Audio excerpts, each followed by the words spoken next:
տրոլն ու մայրիկը որոշեցին ճանապարհ ընկնել, որովհետև ձերք Որովհետև արդեն ձմեռ էր գալու եւ նրանք պետք է իրենց համար տուն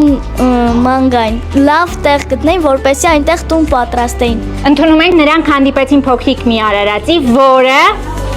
Որի անունը Սնիֆ էր։ ահա, ինչպեսի կենդանի էր նա։ Փոքրիկ էր, պոչով էր։ Ահա, մեծ ջրհեղեղը այնքան ուժեղ էր, որ Նրանք կորցրեցին իրանց հայրիկին։ այո, բայց ինչ տեղի ունեց։ Ամբողջ տան եղածը դուրս թափվեց եւ բոլոր տները փակվեցին ջրով։ Ապրեք եք մի տրոլը հասկացավ, որ ամենակարևորը աշխարհում ինչն է։